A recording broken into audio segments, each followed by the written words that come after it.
Why you care. More about others' feelings than your own. You notice it before anyone else does, the small shift in someone's eyes, the way their voice tightens, the quiet drop in the room's energy.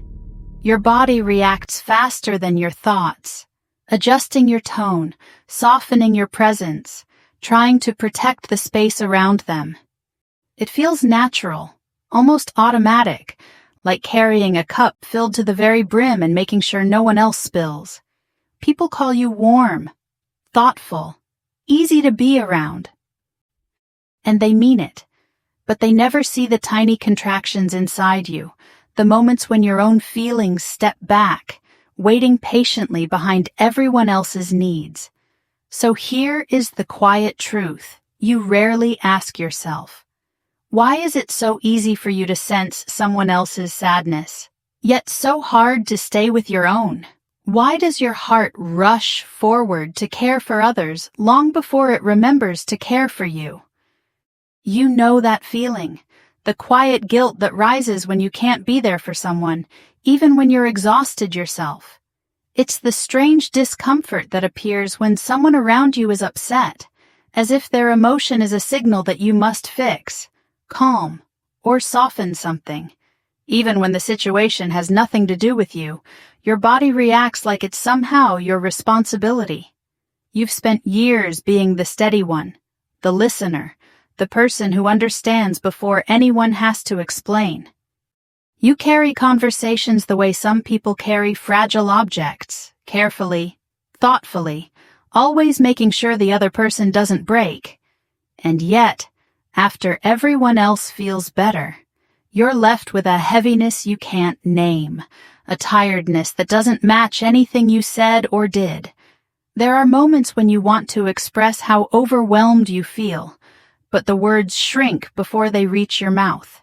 You worry they'll sound dramatic, inconvenient, or too heavy for someone else to hold. So you swallow them, again and again, until silence becomes your default form of self-protection. People see your kindness, but they rarely see the cost of it. And maybe you've noticed this too, the way you apologize for things that aren't your fault, the way you rush to reassure others even when you're hurting, the way you feel uneasy when anyone is disappointed. It's as if your emotional world is wired to someone else's weather, always adjusting to whatever storm or sunlight they bring. Deep down, you know you care genuinely. But somewhere along the way, caring became a kind of reflex, a habit of putting yourself last without even noticing. Not because you don't matter, but because you learned, long ago, that peace comes when you stay small, quiet, and endlessly understanding. And this is where the real story begins. The hidden world inside the person who feels everything for others, but almost nothing for themselves. And beneath these patterns, what is happening inside you? Inside you, there is a radar that never switches off. You walk into a room and immediately sense the emotional temperature, long before anyone speaks. A tightened jaw, a shorter breath, the way someone's smile doesn't quite reach their eyes. Your mind catches every detail, and before you even notice, you're already adjusting yourself, your tone, your presence, your volume, just to keep the peace steady. You don't do this because you want control. You do it because the smallest hint of discomfort in someone else lands inside your chest like a warning. Your thoughts begin to circle. Did I say something wrong? Did I miss something? Am I supposed to fix this? What others experience as a simple mood shift, you experience as a signal, a subtle ripple that demands emotional attention. And so your inner world becomes a place of constant scanning, noticing, interpreting, softening. You try to anticipate outcomes before they happen, to prevent tension before it appears, to create smoothness where there might be roughness. It's a delicate emotional work, and you do it silently, so silently that even you forget how much effort it takes. You've trained yourself to feel responsible for harmony. If someone frowns, You wonder what you could do better. If someone is disappointed, you feel it as a personal weight.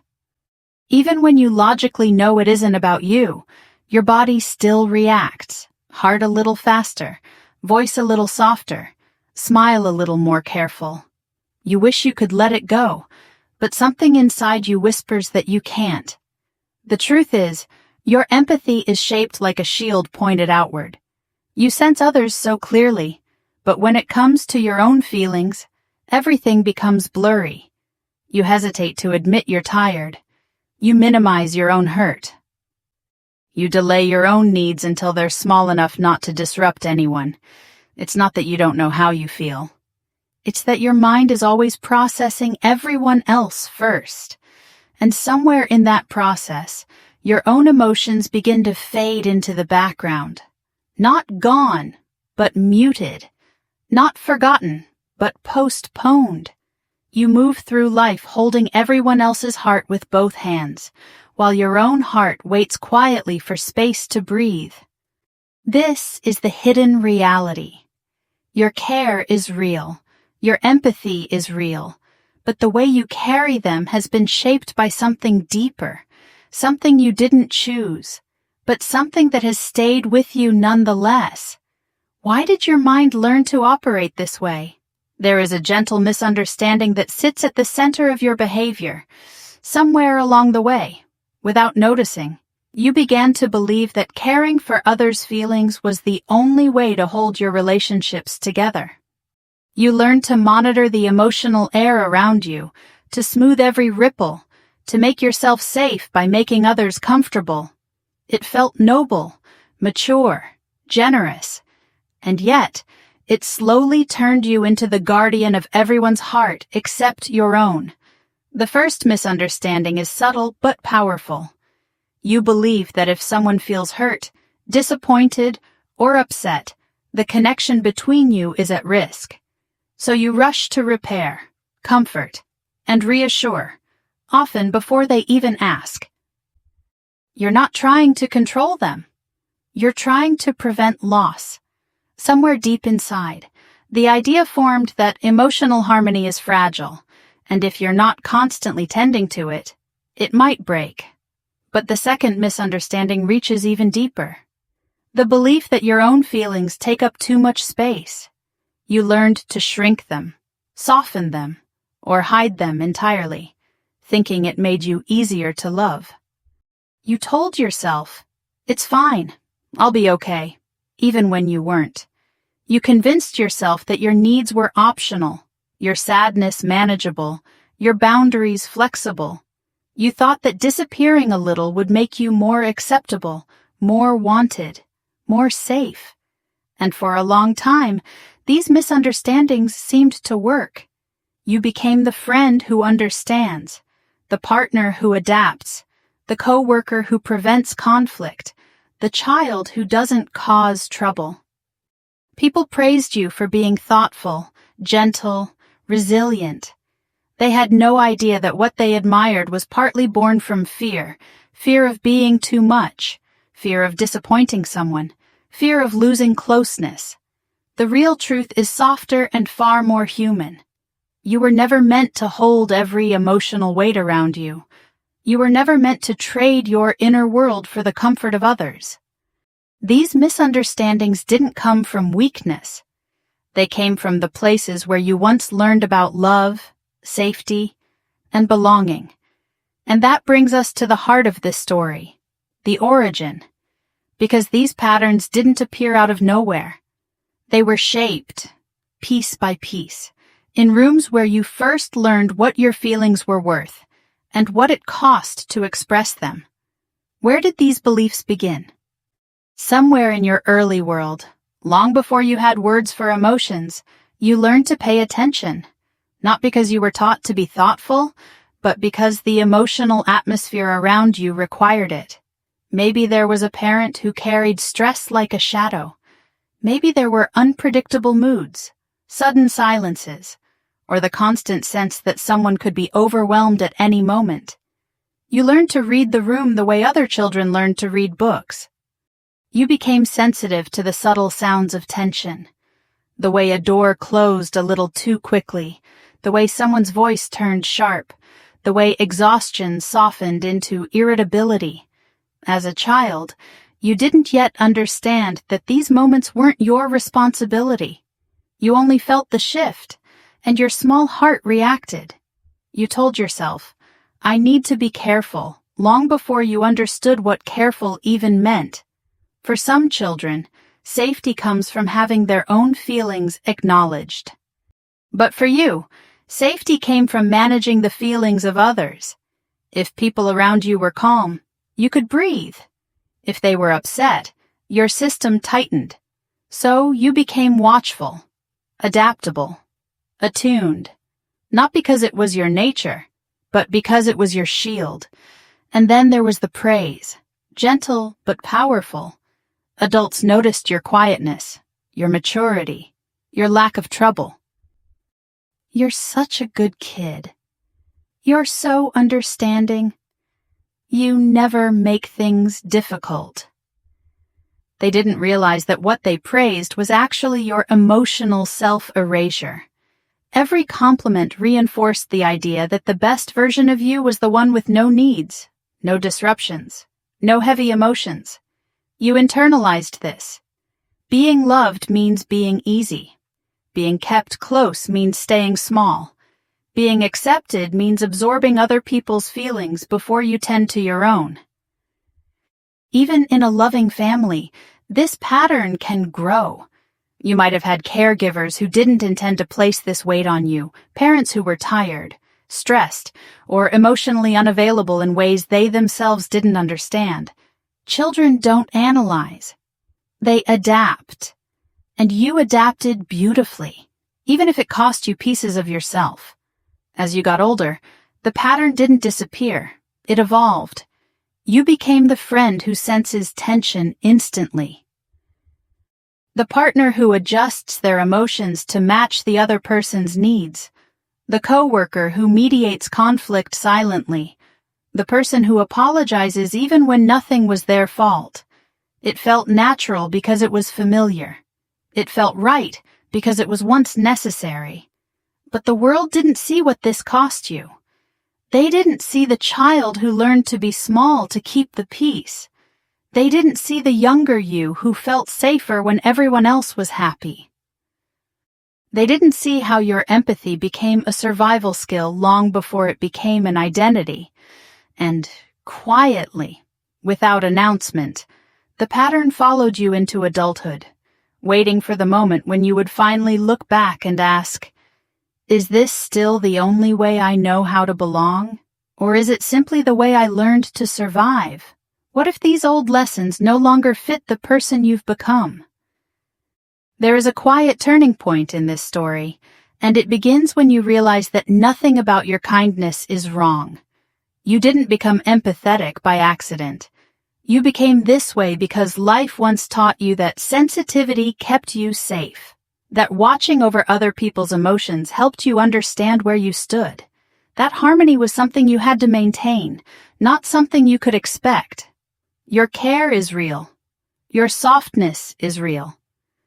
But the way you direct them has been shaped by an old version of you, a version that tried its best to survive.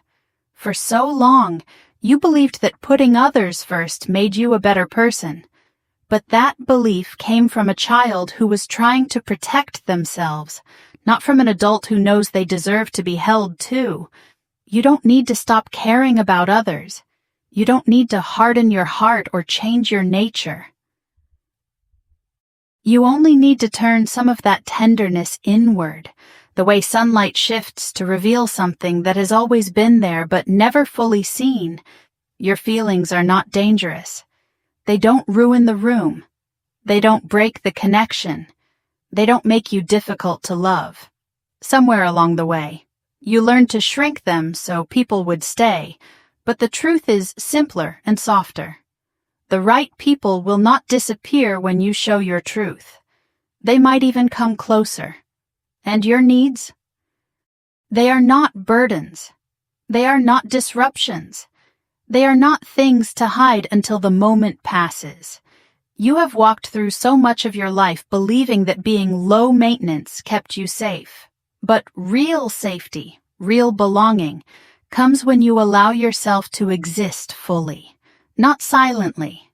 Imagine, just for a moment, what it might feel like to offer yourself the same patience you offer others, the same understanding, the same gentle space to breathe. Empathy is not something you only direct outward. It is something that grows brighter when it includes you too. You don't lose kindness when you honor your own heart. You don't lose connection when you speak your needs. You don't lose people when you stop carrying emotions that were never yours. What you lose is the old fear, the one that taught you love must be earned by disappearing. And what takes its place is something steadier, warmer, and finely balanced. A version of you who can care deeply without leaving yourself behind. And what might change if you finally let yourself be included in your own care? As this story comes to a close, something quiet settles inside you, a sense that your inner world is no longer a place you walk past, but a place you can finally walk into. All your life, you've tuned yourself to the feelings around you, but now you're beginning to notice the soft pulse of your own emotions rising gently to the surface. They are not loud. They are not demanding. They are simply waiting for you to turn toward them. Maybe there is a part of you that has been speaking in whispers for years, hoping you would slow down enough to hear it. A part that has been patient even when you were tired, forgiving even when you overlooked it, loyal even when you didn't know it was there. That part of you is still here. It has never left. It has simply been waiting for its place in the story. As you move forward, you don't need to become someone else. You don't need to stop caring, or soften your empathy, or protect yourself with walls. You only need to remember that your heart is allowed to take up space, too. That you can sit with someone else's emotions without abandoning your own. That connection isn't built on erasing yourself. It's built on being seen, gently and honestly, for who you are. So take a moment, right now, to notice one feeling inside you that you've pushed aside today. Just one. Give it a breath. Give it a name. Let it exist without fixing it. This is how you begin to return to yourself, not through force, but through quiet recognition. And as you do, remember this truth. You don't lose people when you show your heart. You don't lose love when you speak your needs. You don't lose belonging when you choose not to carry the weight of everyone else's emotions. You only lose the version of yourself that believed you had to disappear. And in its place, you gain something softer, stronger, and finally whole.